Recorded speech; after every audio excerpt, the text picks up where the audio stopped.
Assalamu alaikum 10th class. How are you? Chapter number 15, Inheritance. Today's topic is co-dominance and incomplete dominance. Dominance होती क्या है? जब भी कोई एलील या जीन पेयर में हो तो अपने आप को वो अगर शो ऑफ करे और दूसरे की प्रॉपर्टीज़ को, दूसरे की करेक्टरिस्टिक्स को मास्क कर दे, मतलब छुपा दे, तो उसे हम क्या कहते हैं? डोमिनेंट ट्रेट, और इसको कहते हैं डोमिनेंस। डोमिनेंस का मतलब होता है गालिब आना। After the discovery of Mendel's work, scientists began experiment on the genetics of various organisms. कि मेंडल्स के वर्क के बाद क्या हुआ, काफ़ी साइंटिस्ट ने इस पे वर्क किया कि जो मेंडल्स ने हमें वेरिफिकेशंस दी हैं एक्सपेरिमेंट के थ्रू, आया कि वो राइट है कि नहीं है। These experiment prove that all the traits in an organism do not follow Mendel's law. अब यहाँ पे इनको ये पता चला कि जितने भी करेक्टरिस्टिक्स हैं वो सारी के सारी मेंडल्स लॉ को फॉलो नहीं करती, उनके अंदर कुछ वेरिएशंस भी आती हैं,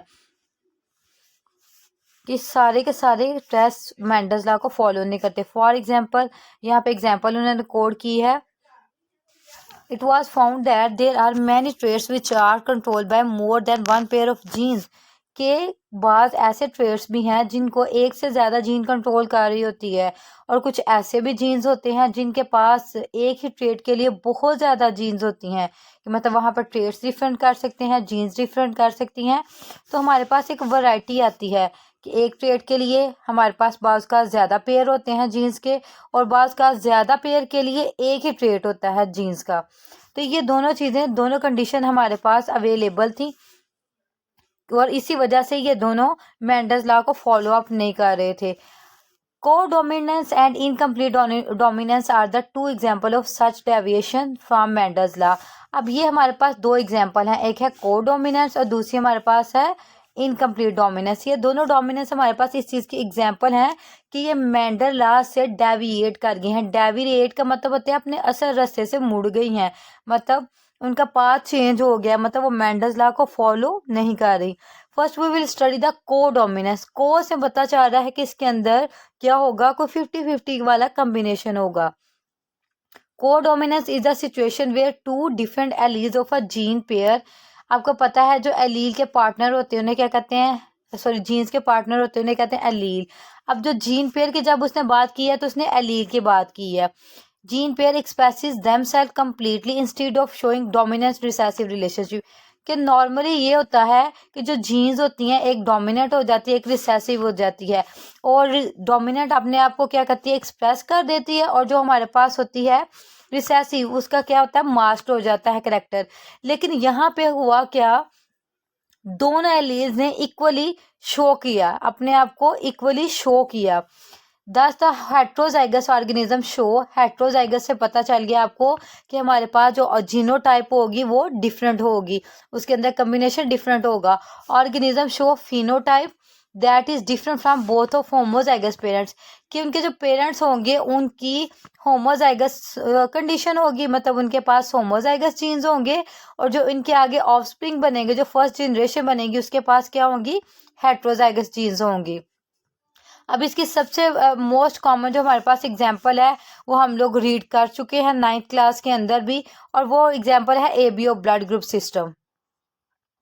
look at here, ABO blood group system an example of codominance. यहाँ से आप इसकी एग्जांपल कोड करेंगे, यहाँ तक हेडिंग देंगे एग्जांपल की। An example of codominance is the expression of human blood group ABO blood group. The ABO blood group system is controlled by a gene capital I.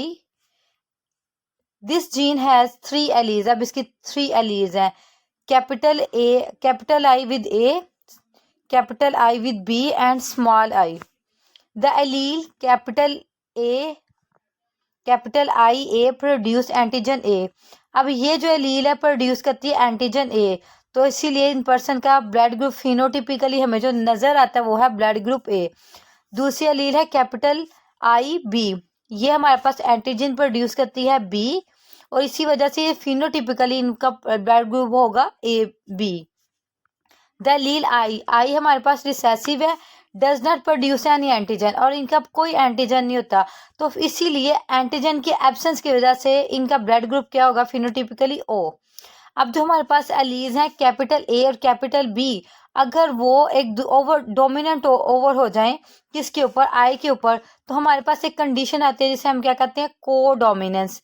अब यहाँ पे को डोमिनेंस हो रही है व्हेन देयर इज अ, यहाँ से हम मार्क करेंगे, when there is a heterozygous genotype of capital IA and capital IB, each of the two alleles produce the respective antigen and neither of them dominate over the other. अब इस condition के अंदर दोनों gene अपने आप को express कर रही हैं। इस कंडीशन में क्या है जी, दोनों जीन्स अपने आप को एक्सप्रेस कर रही हैं। ये जो मैंने इसको हाईलाइट किया ग्रीन से, दोनों जीन अपने आप को एक्सप्रेस कर रही हैं और कोई भी किसी पर डोमिनेंट नहीं हो रहा, दोनों की प्रॉपर्टी इक्वली शो हो रही है। इसको हम टेबल से चेक करते हैं। हमारे पास टेबल में चेक करें जीनोटाइप, सबसे पहले हम देखते हैं जीनोटाइप में क्या क्या चीजें हमारे पास आ रही हैं। कैपिटल ए कैपिटल आई के साथ कैपिटल ए कॉम्बिनेशन है, या आई के साथ कैपिटल ए और स्मॉल आई है। जब उसके पास दोनों कैपिटल ए होंगे तो वो होमोजाइगस होंगे, और अगर कैपिटल ए के साथ स्मॉल आई होगा तो वो हेट्रोजाइगस होंगे। अब इसके पास एंटीजन ए है, क्यों? क्योंकि ये एंटीजन ए प्रोड्यूस कर रही हैं और इसी वजह से इनका ब्लड ग्रुप क्या है, ए। अब रिलेशनशिप क्या है जी, एलील ए कैपिटल ए वाली डोमिनेट ओवर स्मॉल आई, ठीक है, स्मॉल आई वाले पे डोमिनेट हो जाएगी। अब उसके अंदर नेक्स्ट कंडीशन है हमारे पास एंटीजन बी वाली। इस कंडीशन में चेक करें, आई कैपिटल बी के साथ है, बी के साथ है, ये हमारे पास होमोजाइगस कंडीशन है, और नीचे हमारे पास हेट्रोजाइगस कंडीशन है। उसमें एंटीजन बी प्रोड्यूस हो रहा है और ब्लड ग्रुप भी ए बी है। और इसके पास कंडीशन क्या है कि हमारे पास जो एलील है आई बी, ये डोमिनेट कर रही है आई को, दोनों केसेस में आई को डोमिनेट कर रही है जो एलील। नेक्स्ट केस में क्या है, इस कंडीशन के अंदर दोनों हमारे पास रिसेसिव हैं, स्मॉल आई, तो डेफिनेटली इसमें कोई एंटीजन नहीं होगा। और जब कोई एंटीजन नहीं होगा तो इसको हम हट के थोड़ा सा नाम दे देंगे AO ग्रुप। अब क्यों? क्योंकि इसके अंदर एलील क्या है, रिसेसिव है। अपने अपने रिसेसिव कंडीशन में, होमोजाइगस कंडीशन में जब भी कोई रिसेसिव जीन्स आता है तो होमोजाइगस कंडीशन में सिर्फ अपने आप को एक्सप्रेस करता है, अदरवाइज एक्सप्रेस नहीं करता। लास्ट कंडीशन है हमारे पास capital A capital B, and here is the example of codominance. यहाँ पे एंटीजन ए भी प्रेजेंट है, एंटीजन बी भी प्रेजेंट है, और ब्लड ग्रुप हमारे पास क्या होगा, ए बी। क्यों? क्योंकि एलील ए और एलील बी दोनों इक्वली अपने आप को एक्सप्रेस यहाँ पे कर रही हैं। तो ये हमारे पास एग्जाम्पल है कोडोमिनेंस की, कि जिसके अंदर 50-50 कंट्रीब्यूशन हुआ है। Next is incomplete dominance.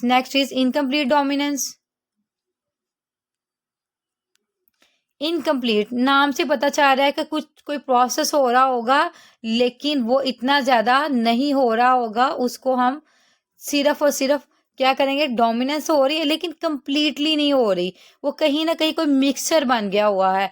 तो नेक्स्ट इज इनकम्प्लीट डोमिनेंस। अब इनकम्प्लीट डोमिनेंस में क्या होता है उसको हम स्टडी करते हैं। इनकम्प्लीट डोमिनेंस में हमारे पास क्या होता है, incomplete dominance is a situation where heterozygous, इसके नेम से इंडिकेशन हो रही है कि इसके अंदर जीनोटाइप डिफरेंट होगी, हेट्रोजाइगस कंडीशन है। Both the alleles are express as a blend कहते हैं मिक्सचर को, इधर and neither allele is dominant over the other, कि कोई भी एलील दूसरे पे डोमिनेंट नहीं होती, ना ही कोई एलील रिसेसिव होती है। As a result of this blending, इस मिक्सिंग के रिजल्ट में एक इंटरमीडिएट स्टेट आती है, और उसको हम क्या कहते हैं, इनकम्प्लीट डोमिनेंस। अब इसकी एग्जांपल हमारे पास क्या है, 4 o'clock प्लांट। पिक्चर में आपको शो हुआ है 4 o'clock प्लांट। अब इसके अंदर देखें 3 करेक्टरिस्टिक हमारे पास आए हुए हैं। यहाँ पे देखें जी, फर्स्ट में है रेड, सेकंड में है पिंक, और थर्ड में हमारे पास है white. In 4 o'clock plant the 3 flower colours are red, pink and white. There is no specific gene responsible for producing pink flower, कि हमारे पास कोई भी स्पेसिफिक जीन नहीं है जो कि पिंक को प्रोड्यूस करे, लेकिन पिंक प्रोड्यूस हुआ। आप बेशक इसको एक एक्सपेरिमेंट करके चेक कर ले, आप रेड कलर के अंदर व्हाइट कलर मिक्स करें तो पिंक कलर बनेगा। इट्स मीन के रेड ने भी अपने आप को एक्सप्रेस किया और व्हाइट में भी एक्सप्रेस किया है। तो रिजल्टेंटली हमारे पास एक मिडल कोई दरमियानी सूरत हाल आ गई, उस दरमियानी सूरत हाल को हम क्या कहेंगे, पिंक, और जो कि 4 o'clock में हमें नजर आती है। अब हम इसको चेक करेंगे डायग्रामेटिकली कि इसको हम कैसे चेक कर सकते हैं कि ये बात ठीक है या नहीं है। इन 4 o'clock प्लांट, यहाँ ये इसकी एग्जांपल हो गया। अब इस पे कोड करेंगे इसकी example. In 4 o'clock plant the trait of flower colour is control by 2 allies. अब इसके पास 2 एलीज होंगी। अब वो कौन कौन से हो सकती हैं? Capital R and small R. अब कैपिटल आर क्या होगी? For red and small R for white. The true breeding plant, अब ट्रू ब्रीडिंग प्लांट का हमें पता है कि क्या होते हैं, जो कि पेरेंटल जनरेशन होते हैं, जिनके अंदर कोई भी क्रॉस नहीं होता। The true breeding plants capital R and small R have red and white flowers respectively. Red के लिए कैपिटल आर और वाइट के लिए स्मॉल आर। व्हेन होमोजाइगस, अब इसका F1 का क्रॉस होने लगा है। अब इसको चेक करें। F1 मतलब फर्स्ट जनरेशन, जो डॉटर जनरेशन होगी, जिसको फर्स्ट फीलियल भी कहते हैं और फर्स्ट जनरेशन भी कहते हैं। अब ये क्रॉस है, यहाँ से होगा start. When a homozygous red flower plant capital R is cross with homozygous white flower plant small, the heterozygous plant of F1 generation produce pink flowers. Pink is a blend of red and white color. ठीक है जी। तो इन दोनों का जब cross कराएंगे तो हमारे पास क्या आएगा? हमारे पास आएगा एक ब्लेंड, एक मिक्सचर आएगा, जो कि किसकी फॉर्म में होगा? In the form of pink colour होगा, in the form of pink colour होगा। अच्छा, दिस रिजल्ट क्लियरली इंडिकेट्स, अब यहाँ पे हेडिंग हम कोड करेंगे रिजल्ट की, दिस रिजल्ट से। This result clearly indicates that neither of the red flower allele and white flower allele is dominant. However, when two heterozygous plants with pink flowers are crossed, कि जब heterozygous plant होगा, heterozygous मतलब different alleles होंगी उसके पास, जैसे capital R small are है, इनको आपस में क्रॉस करवाते हैं तो हमारे पास जो जनरेशन हमारे पास आती है वो F2 आती है और उसकी रेशो होती है 1:2:1। उसके अंदर रेड, पिंक और वाइट की रेशो क्या आती है? 1:2:1। अब इसको हम क्रॉस से चेक करते हैं कि हमारे पास क्रॉस कैसे हुआ था। सबसे पहले हम इसको अंडरस्टैंड करते हैं कि हमारे पास ये क्रॉस कैसे हुआ था। सबसे पहले हमारे पास पेरेंटल जनरेशन आएगी, इसको कहेंगे P1। जब उसमें ये हमारे पास ये होगी, इसका क्रॉस कराएंगे रेड फ्लावर का वाइट फ्लावर के साथ।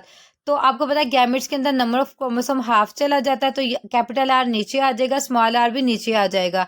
अब नेक्स्ट स्टेप में क्या होगा? इस capital R capital small R का आपस में क्रॉस होगा, तो रिजल्टेंटली हमारे पास जो चीज़ बनेगी कैपिटल आर स्मॉल आर, तो ये एक नई हमारे पास जीनोटाइप आ जाएगी, जिसको हम क्या कहेंगे? ये क्या बना है हमारे पास? Pink flower.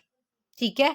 अब जब इस पिंक फ्लावर का आपस में क्या होगा? क्रॉस होगा, F1 का इसी पिंक फ्लावर का क्रॉस होगा यहाँ पे। तो आप इसको चेक करें, हमारे पास कैपिटल आर स्मॉल आर है, कैपिटल आर है पहले में, लेकिन यहाँ पे कैपिटल आर स्मॉल आर है। तो हम क्या करेंगे? इनके गैमेट्स सेपरेट आउट करेंगे। गैमेट्स में हाफ नंबर ऑफ क्रोमोसोम जाता है, क्योंकि ये हेट्रोजाइगस हैं, तो हमारे पास capital R small R combination बनेगा। आपको पता है इसको सॉल्व करने का तरीकाकार क्या है? एक गैमेट्स इस तरफ लिख लें चेकर बोर्ड में, और एक के जो गैमेट्स होते हैं उनको हम इस तरफ लिख लेते हैं। अब सबसे पहले क्रॉसिंग में चेक करें। क्रॉसिंग को अब मैं ग्रीन से शो करवा रही हूँ। पहले आर का इस आर के साथ कम्बिनेशन करवाएंगे, फिर आर का इस आर के साथ करवाएंगे। इसको करने के बाद इस आर का फिर इस आर से करवाएंगे, इस आर का फिर इस आर से करवाएंगे। जब ये हम क्रॉस करवा लेंगे तो रिजल्टेंटली हमारे पास क्या बनेगा? कैपिटल आर हमारे पास capital R small R capital R R हमारे पास ये कम्बिनेशन बनेंगे ओवर आर। तो हम इसको कह सकते हैं कि हमारे पास अगर चेक किया जाए तो चेक करें, ये हमारे पास रेड है जो कि 1 है, ये 2 हमारे पास पिंक है जो कि ये हैं, और ये हमारे पास वाइट है। ठीक है। अब इसकी ओवरऑल रेशियो को अगर हम काउंट करें तो आप चेक करें, हमारे पास जो रेड है वो 25% है, जो हमारे पास पिंक है वो ऑलमोस्ट 50% है,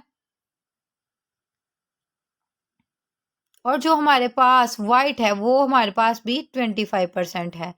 तो ये ओवरऑल कम्बिनेशन आ गया हमारे पास कि इनकी परसेंटेजेस क्या क्या है, इनकी परसेंटेजेस क्या क्या हैं, और हमारे पास ये कैसे अवेलेबल होते हैं। ये बिल्कुल रेशो 1:2:1 के इक्वल है। This is the code incomplete dominance in 4 o'clock plant. यहाँ पे एक आपके पास क्विज है, what is the dominance relationship between the blood group capital A and capital A and capital A, तो इसका आंसर हमारे पास है कोडोमिनेंस, क्योंकि इसके अंदर दोनों केसेस के अंदर एक ही जीन अपने आप को एक्सप्रेस करेगी।